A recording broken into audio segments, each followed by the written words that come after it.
नमस्कार दोस्तों, जय जोहार। मैं कौशल तिवारी और बिहिनिया संध्या में आपका स्वागत है। अब तो यह खबर ही नहीं रही कि रेल मंत्रालय ने या रेलवे विभाग ने छत्तीसगढ़ से गुजरने वाली दर्जन भर ट्रेनें या आधा दर्जन ट्रेनें या 2 दर्जन ट्रेनें रद्द कर दी, क्योंकि कोरोना काल के बाद से जिस तरीके से ट्रेन को लेकर छत्तीसगढ़ के यात्री परेशान हैं, उसे लेकर कई तरह के सवाल उठे, प्रदर्शन हुए। कांग्रेस ने तो डीआरएम कार्यालय का घेराव भी किया। खुद भारतीय जनता पार्टी के सांसद बृजमोहन अग्रवाल ने इस मामले को संसद में भी उठाया और उसके बाद भी लगातार इस त्योहारी सीजन में भी ट्रेनों का परिचालन ठीक ढंग से नहीं हो रहा है, तो फिर इसे क्या कहा जाए।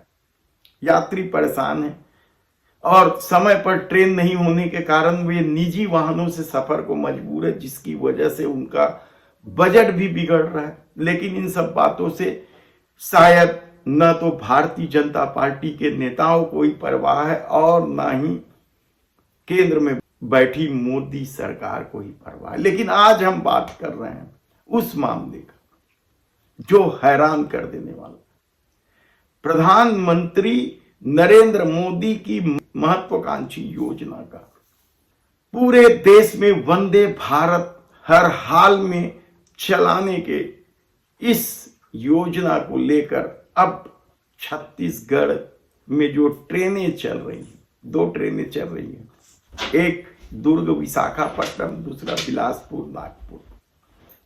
दुर्ग विशाखापट्टनम ट्रेन में 16 रैक है, तो बिलासपुर नागपुर वंदे भारत में 8 रैक है।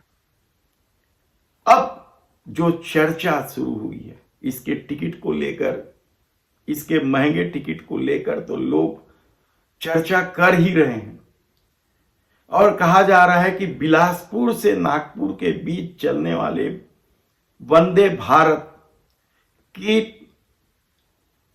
टिकट की कीमत को लेकर यात्रियों ने शिकायत भी की है कि टिकट कम होनी चाहिए, मांग की है।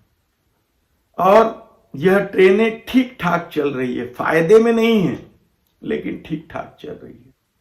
कहा जाता है कि 60 से 70% यात्री इस ट्रेन को मिल जाता है। लेकिन हाल में ही शुरू हुई दुर्ग विशाखापट्टनम, जिसके 16 रैक है, उन्हें यात्री ही नहीं मिल रहे हैं, 10-12 यात्री मिल रहे हैं।